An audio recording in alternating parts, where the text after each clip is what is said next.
Hello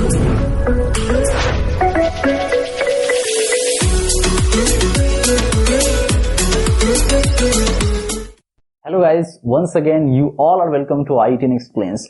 तो organic chemistry की पूरी एक सीरीज चल रही है और हम बात कर रहे हैं उन टॉपिक्स की जो आपके लिए काफी इंपॉर्टेंट है। लास्ट कुछ लेक्चर्स जो आपके पास ऑर्गेनिक केमिस्ट्री के आए हैं उसमें हमने जनरल ऑर्गेनिक केमिस्ट्री के कुछ इंपॉर्टेंट टॉपिक्स को चूज किया है। नाउ अब बात आती है, हम उन बातों को नहीं करने जा रहे हैं जो आपको मोस्टली पता होता है, हम उन बातों को करने जा रहे हैं जो आपको नहीं पता है, जहां पर आप गलतियां कर सकते हो, जहां पर थोड़ा प्रॉब्लम हो सकता है, आपका नेगेटिव हो सकता है। सो हमने कोशिश की थी लास्ट लेक्चर में कार्बिन को डिटेल किया जाए जेई एडवांस तक, बिल्कुल फंडामेंटल से। आज भी हमारी ऐसी ही कोशिश है एक टॉपिक के साथ जिसको बिल्कुल ग्राउंड लेवल से हमने उठाया है और इसको हमने जेई एडवांस और एम्स लेवल तक प्रमोट किया है। सो बिल्कुल रेडी हो जाइए आज के लेक्चर के लिए। आप समझ ही गए होंगे आज हम बात करने जा रहे हैं बेंजाइन की। देखो, ऐसा नहीं है कि हमें सिर्फ इस छोटा सा, मैंने जनरली देखा है कई बच्चों को वो छोटा सा लिख लेते हैं, ये रहा सर बेंजाइन, ये हो गया बेंजाइन, इसके दो रिएक्शन है, दैट्स ऑल। बेंजाइन क्या छोटा सा ही आता है। देखो, आप स्ट्रेटजी बनानी होगी आपको हर एक चीज की। अगर आप बेंजाइन को पढ़ने जा रहे हो तो आपको डिटेल में समझना होगा कि बेंजाइन क्या होता है, इसके इंपॉर्टेंट कौन कौन से पॉइंट्स हैं बेंजाइन से रिलेटेड, ये कैसे फॉर्म होता है, इसका हाइब्रिडाइजेशन कैसे है, ये क्या नॉर्मल सिग्मा पाई बॉन्ड के जैसा ही इसके अंदर बॉन्ड है या कुछ अलग है, इसके क्या क्या केमिकल प्रॉपर्टीज हैं, ये किन किन कंडीशंस में फॉर्म होता है, क्या क्या इनसे रिलेटेड बातें हैं, वो सारी चीजें आपके दिमाग में बेंजाइन सुनते साथ आ जानी चाहिए। अगर ऐसा हो रहा है तो बिल्कुल आप रेडी हो जेई के लिए, ठीक है। तो चलिए आज का लेक्चर हम स्टार्ट करते हैं। तो हर वीडियो में जो मैं बोलता हूँ बिल्कुल आपको इस वीडियो में भी बोलूंगा, आप पेन और नोटबुक लेके बैठिए। सिर्फ सुनना नहीं है, बिल्कुल सुनना नहीं है। मैं नहीं चाहता कि आप सिर्फ सुनो, मैं चाहता हूं कि जितनी भी इंपॉर्टेंट बात बोर्ड पे बताई जाए वो सारी बातें पेन से आप नोट करो। अपने नोटबुक में हर एक बात अवेलेबल होनी चाहिए, जिससे कि जब आप उसको रिवाइज करोगे तो आपको बहुत आसानी होगी एग्जामिनेशन के टाइम में, ठीक है। और दूसरी बात, बिल्कुल रेडी हो जाओ, कंसंट्रेट हो जाओ, कुछ भी नहीं सोचना है, बिल्कुल हमारे साथ जुड़ जाना है आपको, ठीक है। और अगर आप लैपटॉप कंप्यूटर में इस वीडियो को देख रहे हो तो प्लीज को दूसरा टैब खोल के कुछ और काम मत करो, बिल्कुल फोकस हो जाओ हमारे साथ। जो भी बातें बताई जाए बिल्कुल रेडी होकर उसको समझना, ठीक है, ठीक है। कंसंट्रेट हो जाओ। चलो ठीक है, अब हम बात करेंगे आज बेंजाइन की। देखो, ये बेंजाइन होता क्या है इसको मैं डिटेल करता हूं। देखो, बेंजाइन का सबसे फंडामेंटल और एलिमेंट्री स्ट्रक्चर अगर मैं ड्रॉ करूं बिल्कुल, तो इसको बोला जाता है बेंजाइन। अब बेंजाइन, जैसे ही आपने बेंजाइन सुना आपके दिमाग में तीन बातें निकल के आनी चाहिए बेंजाइन से रिलेटेड। पॉइंट नंबर 1, जनरली ये एरोमेटिक कंपाउंड के साथ, चूंकि एक एरोमेटिक कंपाउंड है तो ये तब होता है जब हमारे पास at the same time elimination और एडिशन रिएक्शन होता है। मतलब ये एक इलिमिनेशन एडिशन रिएक्शन का रिएक्शन इंटरमीडिएट है, रिएक्शन इंटरमीडिएट है। बात समझ में आ गई? मतलब बेंजाइन रिएक्शन इंटरमीडिएट है इलिमिनेशन एडिशन रिएक्शन का। Point number 1। पॉइंट नंबर 2, ये हाईली अनस्टेबल है, हाईली अनस्टेबल है। अब ये हाईली अनस्टेबल है, इसका क्या मतलब है? देखो, ये जो आपको पाई बॉन्ड दिख रहा है, एक एडिशनल पाई बॉन्ड दिख रहा है, this is not actually pi bond, this is pi like bond, जिसको मैं अभी आपको थोड़ी देर में नेक्स्ट पॉइंट में एक्सप्लेन करूंगा और आने वाले टाइम में स्ट्रक्चर भी आप डिटेल में देखोगे। तो ये हाईली अनस्टेबल है, इसका मतलब है ये हाईली रिएक्टिव है। तो अगर रिएक्शन के अंदर बेंजाइन रिएक्शन इंटरमीडिएट बन रहा है तो इसके हाई चांसेस होंगे रिएक्शन को तेज करने के। जैसे ही बेंजाइन आपका फॉर्म होगा वैसे ही रिएक्शन रैपिड हो जाएगा, वैसे ही रिएक्शन काफी तेज हो जाएगा। बात समझ में आ गई?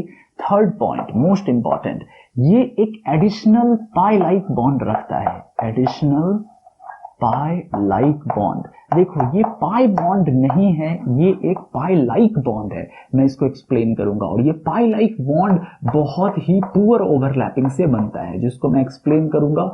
ये बहुत ही पुअर ओवरलैपिंग से बनता है। तो इससे क्या होता है, इस बॉन्ड में जो इलेक्ट्रॉन पेयर्स हैं, उनकी एनर्जी बहुत ज्यादा है। और जब एनर्जी बहुत ज्यादा है तो इसकी स्टेबिलिटी बहुत कम है। सो ये बॉन्ड बहुत जल्दी टूट जाएगा, cleaved with in a fraction of second. बिल्कुल बात समझ में आ गई? तो ये हो गया बेंजाइन का एकदम फंडामेंटल, जो मैंने फिर से आपको बता दिया। एलिमिनेशन एडिशन रिएक्शन का रिएक्शन इंटरमीडिएट है, ये हाईली अनस्टेबल होता है, इसका मतलब ये हाईली रिएक्टिव होता है। और तीसरा, इसमें एडिशनल एक पाई लाइक बॉन्ड है।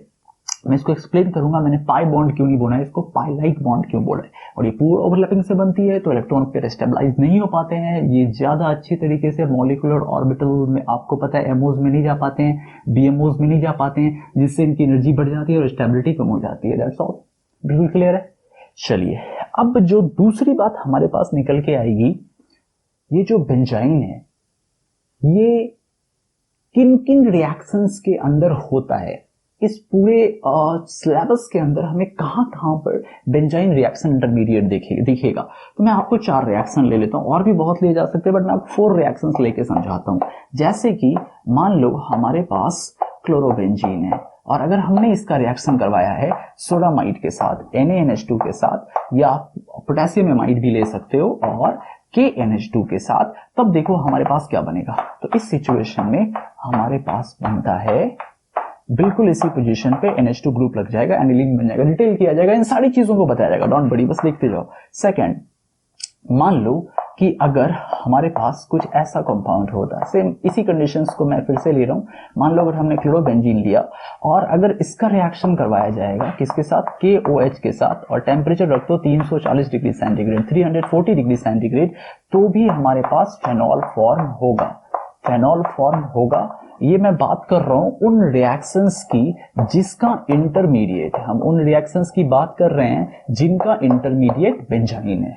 बात समझ में आ रही है? 2 रिएक्शंस हो गए। तीसरा रिएक्शन मैं आपको दिखा रहा हूं कि मान लो अगर हमारे पास कुछ ऐसा एक फॉर्मल रिएक्शन में कुछ इंपॉर्टेंट चीज अभी दिखेगी, Br है, और मान लो अगर मैंने इसका रिएक्शन लगा दिया है NaNH2 के साथ और इस कार्बन को मैं स्टार मार्क दे रहा हूं ताकि मुझे पोजीशन के बारे में पता चले, तो ये प्लस और ये माइनस। तो इस सिचुएशन में जो कंपाउंड हमारे पास बनेगा, देखो ये बिल्कुल वैसा ही बनेगा, जस्ट इस पोजीशन पे आप एक NH2 लगा दो और एक दूसरे पोजीशन पे फिर से आप NH2 लगा सकते हो, ये आपका स्टार था, जस्ट इसके ऑर्थो पोजीशन पे बगल वाले पोजीशन पे एक NH2 ग्रुप कनेक्ट होगा ना। अब आपके दिमाग में क्वेश्चन आ रहा होगा ये मेजर प्रोडक्ट है या ये माइनर प्रोडक्ट है, बात समझ में आ रही है? तो इन चीजों को भी मैं अभी एक्सप्लेन करूंगा, क्या ये इक्विमोलर होगा या इसमें मेजोरिटी होगी या माइनॉरिटी वाला कोई कंसेप्ट होगा। और लास्ट में आपको एक रिएक्शन और देके बताऊंगा, जब हमारे पास कुछ ऐसा रिएक्शन हो OCH3O और मान लो हमारे पास Cl है, और अगर मैंने इसका रिएक्शन लगाया है NaNH2 के साथ प्लस माइनस के साथ, और अगर मैं इसको हीट करूं, इस सिचुएशन में हमारे पास जो प्रोडक्ट बनेगा ये हो गया OCH3 और हमारे पास यहां एक ही प्रोडक्ट बनेगा, यहां पे आके लगेगा NH2।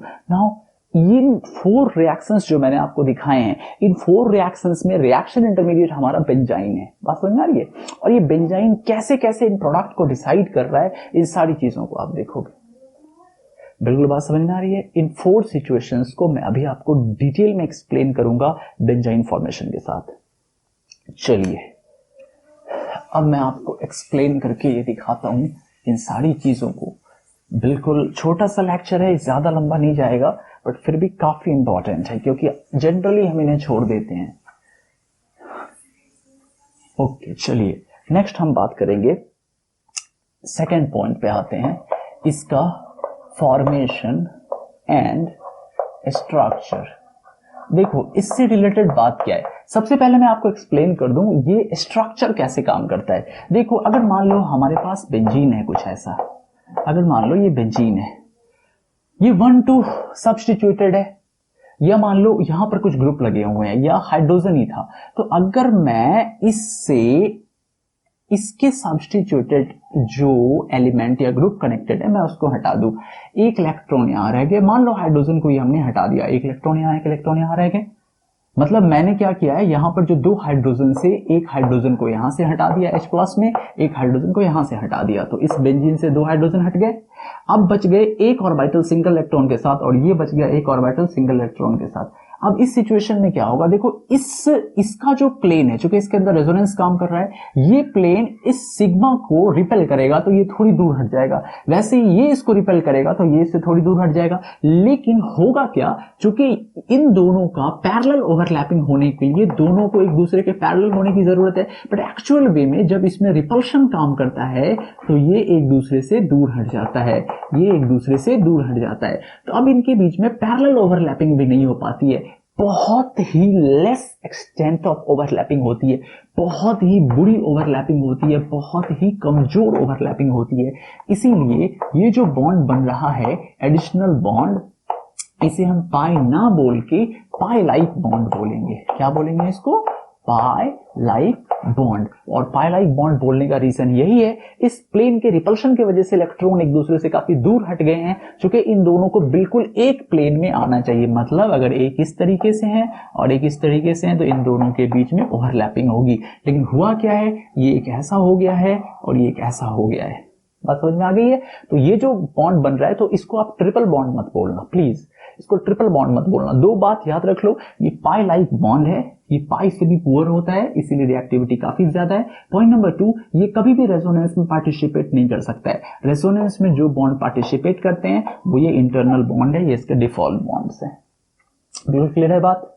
अब हम बात करने चाह रहे हैं नेक्स्ट जिस चीज की, वो हमारे पास है क्या, इसका प्रिपरेशन। देखो इसका प्रिपरेशन मैं बिल्कुल ध्यान से बताता हूं। अब आपको रिएक्शन में डायरेक्टली एरो के ऊपर नहीं लिखा हुआ होगा कि ये ले भाई बेंजाइन अकड़ वाले रिएक्शन और प्रोडक्ट बता दे, हमारे पास ऐसा नहीं होगा। सॉरी, ऐसा हमारे पास बिल्कुल नहीं होगा। हमारे पास कुछ कंडीशंस दिए गए होंगे और हमें पहचानना होगा क्या बेंजाइन बन रहा है या नहीं बन रहा है। ठीक है, तो सबसे पहला होता है फ्रॉम एराइल हैलाइड, मतलब हम हेलो एरीन्स का यूज करेंगे। तो चलो मैं यूज करने जा रहा हूं ब्रोमोबेंजीन का। बहुत ध्यान से देखना ये कैसे काम करेगा। मैं यूज करने जा रहा हूं ब्रोमोबेंजीन का, दिस इज Br। बिल्कुल क्लियर है। इसको हीट करो NaNH2 के साथ, सोडामाइड के साथ, या आप यूज कर सकते हो पोटेशियम एमाइड के साथ। चलो मैं यूज करने जा रहा हूं सोडामाइड को, तो यहां पे बनेगा NH2 माइनस। बात समझ में आ गई? अब ये बहुत ही स्ट्रॉन्ग बेस है, हमें यूज करना है ये दो बेस NaNH2 और KNH2। क्यों यूज करना है? बिकॉज ये बहुत ही स्ट्रॉन्ग बेस है। तो ये NH2 आया। अब ये NH2 माइनस इस हाइड्रोजन को एब्स्ट्रैक्ट करेगा और बनाएगा क्या? अमोनिया। और इस सिचुएशन में ये जो इलेक्ट्रॉन पेयर हैं इस तरफ सिमट के आएंगे और ब्रोमीन एक अच्छा लिविंग ग्रुप होने की वजह से Br माइनस हट जाएगा। तो देखिए अब हमारे पास क्या बन रहा है, बहुत ध्यान से देखिए। अब हमारे पास कुछ ऐसा हुआ, ये दो बॉन्ड पहले से ही थे और ये बॉन्ड भी पहले से ही था। अब ओवरलैपिंग होने से एक बिल्कुल पाइलाइक बॉन्ड यहां पर फॉर्म हुआ है और इस प्रोसेस में Br माइनस आपसे हट गया है और आपका अमोनिया गैस रिलीज हुई है। बिल्कुल बात समझ में आ गया? ये आपका कोई कंपाउंड नहीं है, ये एक रिएक्शन इंटरमीडिएट है। सो इसके ऊपर अब अटैक होगा। किसका अटैक होगा? अमोनिया का अटैक होगा, NH3। ये इसके ऊपर अटैक करेगा। देखो इस रिएक्शन की खास बात क्या है, इस रिएक्शन में आपको जो रिएजेंट दिया जाएगा एग्जामिनेशंस में वो होगा सोडामाइड NaNH2, या आपको दिख सकता है KNH2। बट आपको एक चीज दिमाग में रखनी है, एक ही ऐसा रिएक्शन है सोडामाइड या पोटेशियम अमाइड के साथ जहां पर लिक्विड अमोनिया यूज होता है और टेम्परेचर हम रखते हैं -33 डिग्री सेंटीग्रेड।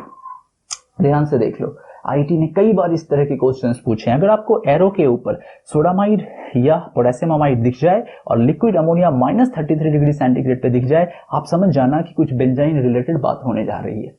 बिल्कुल क्लियर है? तो हमारे पास ये बेंजाइन फॉर्म हुआ। अब देखो चूंकि ये बहुत ही पुअर कॉन्फ़िगरेशन है, क्योंकि ओवरलैपिंग बिल्कुल अच्छी नहीं हुई है। जब ओवरलैपिंग अच्छी नहीं हुई है, आपने एनर्जी को काफी बढ़ा दिया है, मतलब आपने स्टेबिलिटी को काफी कम कर दिया है, तो ये बॉन्ड टूटना चाहेगा। अमोनिया का अटैक हुआ, जब इस पे अमोनिया अटैक करेगा तो ये बॉन्ड शिफ्ट होकर इस तरफ आएगा। तो देखो अब हमारे पास क्या बचा, अब हमारे पास जो कॉन्फ़िगरेशन आ रही है बिल्कुल ऐसा ही रह जाएगा, ये ऐसा ही रह जाएगा। यहाँ आपने क्या जोड़ दिया? अमोनिया को जोड़ दिया। अब देखो लोन पेयर ने बॉन्ड फॉर्म किया है, तो नाइट्रोजन पे पॉजिटिव चार्ज आ गया।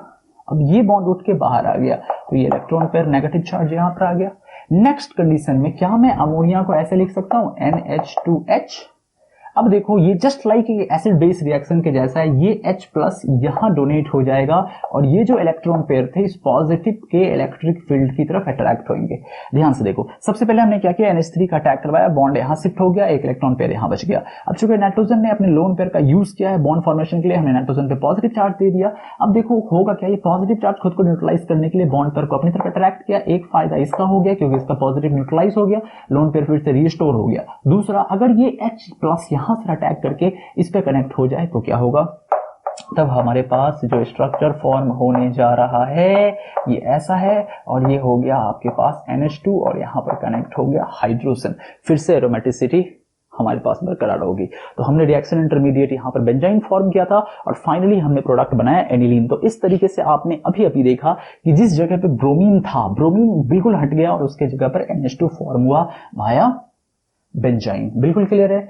चलिए अब आप सोच रहे होगे कि हाँ चलो आप बहुत कुछ आपने जो अभी बताया सर ये सारी चीजें हमें पता थी। देखो अब वो चीजें तो हर किसी को पता होती हैं जो चीजें एग्जाम में पूछी जा चुकी हैं। आपने प्रीवियस ईयर के पेपर बनाए होंगे, लेकिन आपको पता है कि जेई की खास बात है कि वो हर बार कुछ ना कुछ नया इंप्लीमेंट करते हैं, हर बार कुछ ना कुछ नया देते हैं एग्जामिनेशंस में। तो मैं कुछ नई बातें भी आपको बता दे रहा हूं जो पहले नहीं पूछी गई है।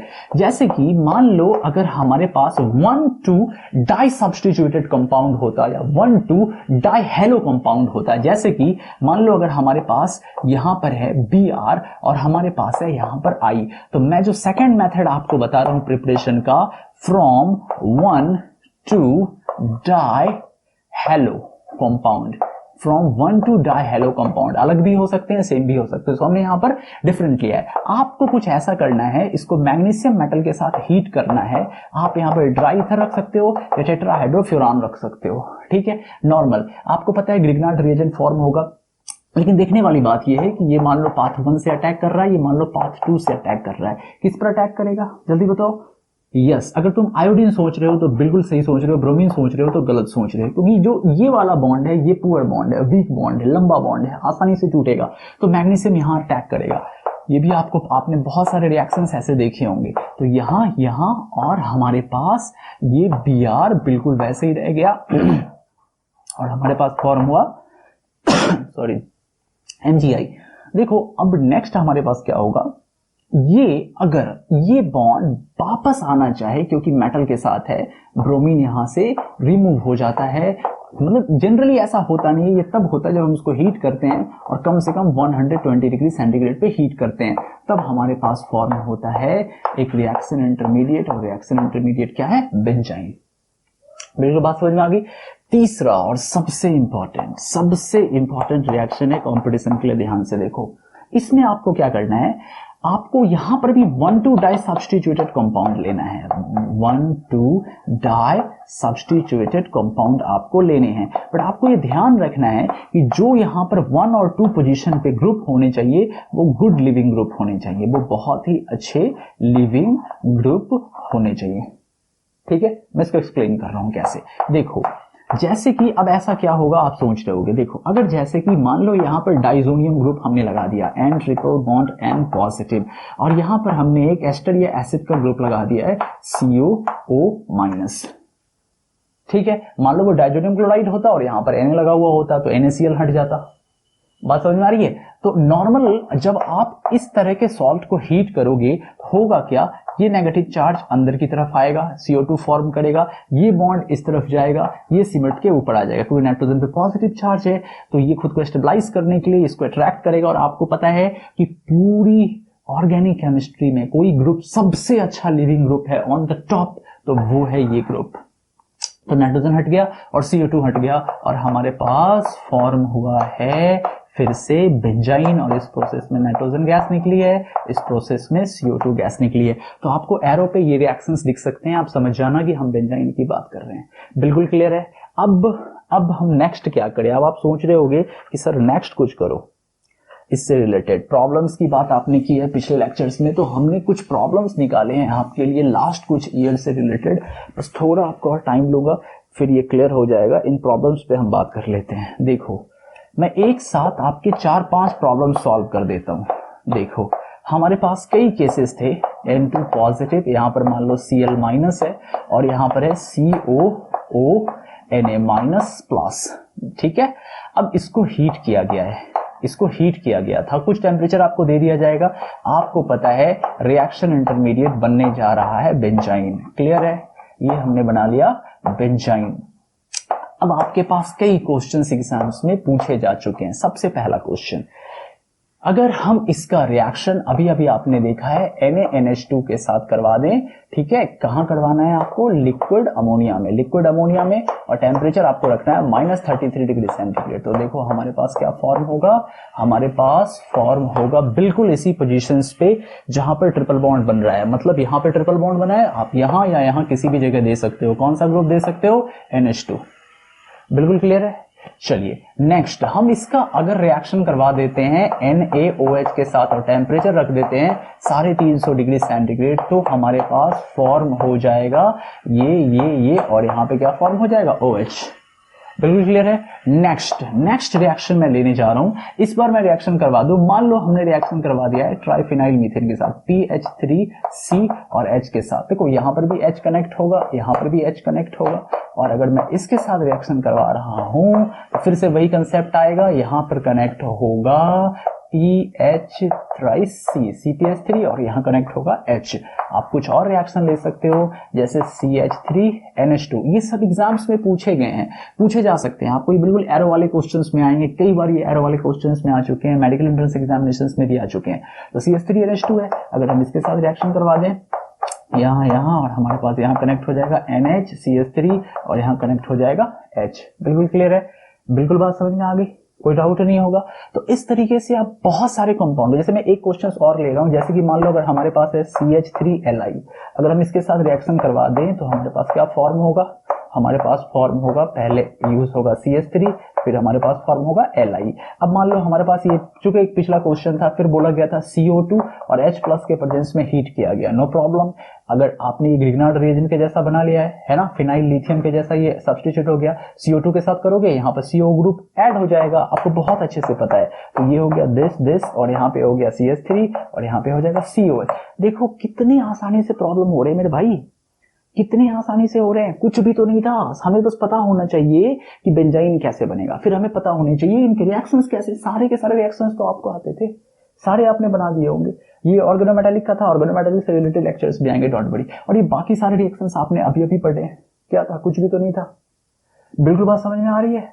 एक क्वेश्चन मैं और लूंगा इससे रिलेटेड, या मैं कुछ चीजें और आपको बता दूं, लाइक इन कंडीशंस में ये काम कैसे करेगा। ठीक है, कंडीशंस में काम करने का मतलब है कि अगर मान लो हमने लिया कुछ ऐसा CH3, मान लो हमने लिया कुछ ऐसा CH3 और अगर हमने लिया यहां पर Cl, तो चलो सेम रिएक्शन करवाया जाए इसका NaNH2 और रिएक्शन करवाते हैं इसका लिक्विड अमोनिया के साथ -33 डिग्री सेंटीग्रेड पे। समझना बात को। तो देखो क्या होगा, यहां पर पहले तो आप ट्रिपल बॉन्ड फॉर्म कर दो। ट्रिपल बॉन्ड मैं बोल रहा हूं पर मैं पहले ही बता चुका हूं बॉन्ड कैसा है।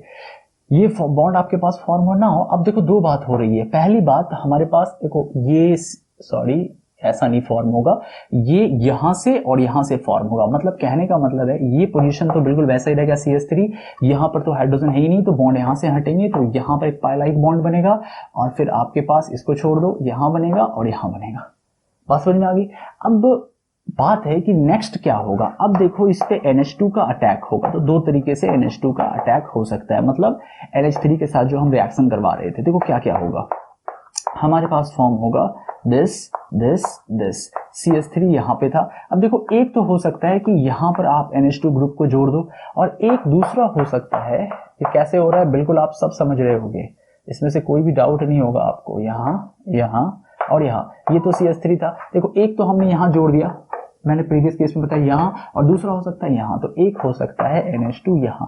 तो आपने अभी अभी देखा, एक बार ये ऑर्थो पोजीशन पे कनेक्ट हुआ है और एक बार ये मेटा पोजीशन पे कनेक्ट हुआ है। अब आप सोच रहे होगे दोनों में से कौन बेटर होगा। मैं आपको बता दूं, इन सिचुएशंस में जनरली दोनों 50% बनते हैं।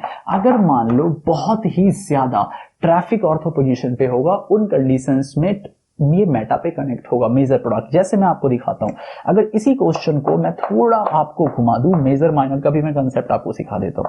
मान लो अगर यहां पे लगा हुआ हमारे पास होता N और H और 2 CH3, मान लो हमारे पास इस तरह के ग्रुप होते, ठीक है, और यहां पर हमारे पास लगा हुआ होता Cl, तो नो डाउट पहले हम एक बेंजाइन इंटरमीडिएट बना लेते। तो बेंजाइन इंटरमीडिएट हमने फॉर्म कर लिया, ठीक है, यहां और यहां बॉन्ड। अब देखो यहां पर हमारे पास NH CH3 होता, लेकिन जब ये बॉन्ड टूटता और मान लो अगर हम ऐड करने जा रहे हैं, मान लो इस पे रिएक्शन करवाई जा रही है, जैसे कि ले लो इसी का, मान लो इसका हम अटैक करवा रहे हैं, तो ये जो अटैक होगा अगर मैं यहां पे लगा दूं C और इससे रिलेटेड PH, तो ये प्रॉब्लम है, क्योंकि इन दोनों के बीच में स्टेरिक रिपल्सन मैक्सिमम काम करेगा। सो इस सिचुएशन में ये हाईली अनस्टेबल हो जाएगा और ये रॉन्ग हो जाएगा। तो हमारे लिए बेटर होगा इस ग्रुप को हटा के यहां पे फॉर्म करना CPH, pH, ऐसा करने पे ये मॉलिक्यूल बहुत ही ज्यादा स्टेबल हो जाएगा। बिल्कुल बात समझ में आ रही है? कितना सिंपल है, बिल्कुल सिंपल है, कुछ भी इसके अंदर नहीं है, एकदम 2 मिनट का था, कुछ भी नहीं है। बस आपका लास्ट आपका एक छोटा सा मैं और 2 मिनट लूंगा, ओनली 2 मिनट, फिर आपको समझ में आ जाएगा। चलिए मैं आपसे एक क्वेश्चन पूछने जा रहा हूं, जो हमारे पास कई क्वेश्चंस हैं जो इससे रिलेटेड हैं। मैं एक क्वेश्चन आपसे पूछ रहा हूं जो मेरे पास अभी जस्ट है। आप मुझे बताओ कि ये हमारे पास एक कंपाउंड है और ये रहा Cl, और एक हमारे पास दूसरा कंपाउंड है, कुछ ऐसा ही कंपाउंड है, और ये रहा हमारे पास Cl। आप मुझे बस इतना बताओ, ये पैरा है और ये मेटा है, प्रोडक्ट कितने बनेंगे? मैं आपको बता रहा हूं, सोचो सोचो, सोच लिया? मैं बताऊं, इसके टोटल प्रोडक्ट फॉर्म होंगे 2 और इसके टोटल प्रोडक्ट फॉर्म होंगे 3। ये काफी इंपॉर्टेंट है, इंटीजर टाइप क्वेश्चंस में पूछे जा सकते हैं जी एडवांस में। देखो इसमें क्या है, सबसे पहले तो आप इसका बेंजाइन डेरिवेटिव फॉर्म करो। ऑब्वियस सी बात है, क्लोरीन यहां से, तो या तो यहां, आपकी मर्जी जहां हो आप फॉर्म कर सकते हैं। तो पहला तो ये फॉर्म होगा इसमें बेंजाइन। इस वाले केस में आपके पास बेंजाइन फॉर्म होगा यहां और यहां, यस आप ले सकते हो, इस जगह पे ले सकते हो, यहां Cl था तो आप यहां ले सकते हो ट्रिपल, और यहां पे फॉर्म होगा। ठीक है, बात समझ में आ गई? अब अगर नेक्स्ट आप अटैक करवाओगे तो देखो इस सिचुएशन में कहां फॉर्म होगा, एक बार यहां लग सकता है, इस जगह पे लग सकता है मेटा पे, और एक बार लग सकता है पैरा पे। तो आपके पास एक बनेंगे मेटा वाले और एक बनेंगे पैरा वाले। इस कंडीशन में आप देख लो, इस कंडीशंस में क्या क्या हो सकते हैं। आपके पास फॉर्म हो सकता है एक ऑर्थो वाला और एक फॉर्म हो सकता है मेटा वाला। बिल्कुल क्लियर है? बिल्कुल क्लियर है?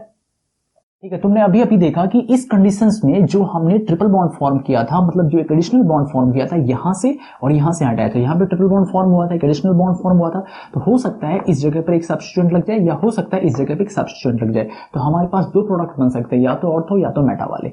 अब अगर मान लो मैं इस जगह से और इस जगह से हटाता हूं, तो उस सिचुएशन में जो एक एडिशनल बॉन्ड फॉर्म होंगे, कहां पे फॉर्म होंगे? यहां इनके बीच में, तो यहां फॉर्म होंगे।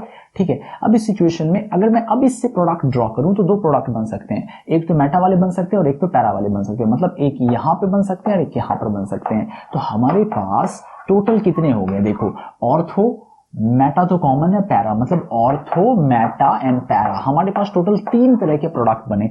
इस कंडीशंस में हमारे पास only meta and para 2 different product बने। मैं फिर से एक बार रिपीट कर रहा हूं, फटाफट देख लो। देखो इस कंडीशन में क्या हुआ, हमने यहाँ पे Cl लगाया और हमने इसका एलिमिनेशन करवाया, या तो लेफ्ट या राइट कहीं से भी करवाओ, यहाँ पर एक एडिशनल बॉन्ड बनेगा या तो यहाँ पर एडिशनल बॉन्ड बनेगा। इस सिचुएशन में 2 ही बात हो सकती है, या तो यहाँ पे या तो यहाँ पे, या तो यहाँ पे या तो यहाँ पे, मतलब आपके पास मेटा और पैरा प्रोडक्ट ही फॉर्म होंगे।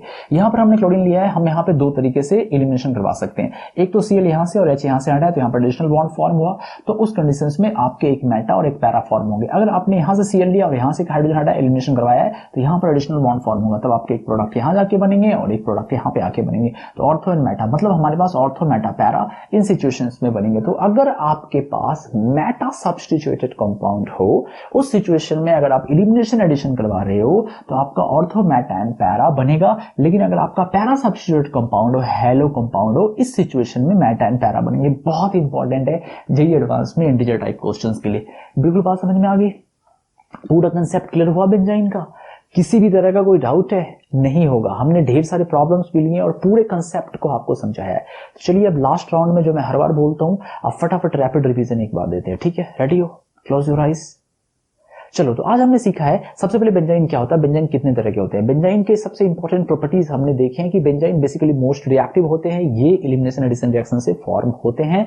फिर हमने बात कर ली है कि इसमें जो एडिशनल बॉन्ड होता है वो पाई-लाइक बॉन्ड होता है। एक्चुअली में ये सचमुच का ये पाई बॉन्ड नहीं होता है, ये पाई-लाइक बॉन्ड होता है। फिर हमने बात की थी ये किन किन रिएक्शंस में फॉर्म होते हैं, मैंने आपको दिखाया ये किन किन रिएक्शंस में फॉर्म होते हैं, कैसे बनते हैं। हमने फिर इसके बाद बात की है डिफरेंट रिएक्शंस से जिससे ये फॉर्म हुए थे। हमने बात किया था किससे, हैलो एरिन से, हमने इसको हीट किया था स्ट्रॉन्ग बेस NH2 या KNH2 के साथ। फिर हमने बात की थी किनके साथ, 1,2 डाई हेलो कंपाउंड के साथ, मैग्नीशियम THF के प्रेजेंस में हमने हीट किया था, फिर हमें ये फॉर्म हुआ था। और तीसरा हमने लिया था 1,2 डाई सब्स्टिट्यूट कंपाउंड थे, एक पर हमने डाइजोनियम लगाया था, एक पर हमने एसिड ग्रुप लगाया था, और फाइनली हमने इसको हटाकर यहाँ पर भी बेंजाइन फॉर्म किया था। इसके अलावा हमने कुछ इंपॉर्टेंट रिएक्शंस देखे थे, बहुत सारे रिएक्शंस थे, 5-6 रिएक्शंस थे। और लास्ट में मैंने आपको कुछ इंटीजर टाइप क्वेश्चंस के लिए ये बताया Meta and para and ortho product कितने फॉर्म हो सकते हैं। बिल्कुल बात समझ में आई? किसी भी तरह का कोई डाउट तो नहीं रहा ना? क्लियर हुआ पूरा बेंजाइन? बिल्कुल, अगर आपको वीडियो बहुत अच्छा लगा हो तो प्लीज़ इसको शेयर कीजिए, लाइक कीजिए और इस चैनल को सब्सक्राइब कीजिए। और मैं बोलूँगा बस पढ़ते रहिए, आगे बढ़ते रहिए। Thank you.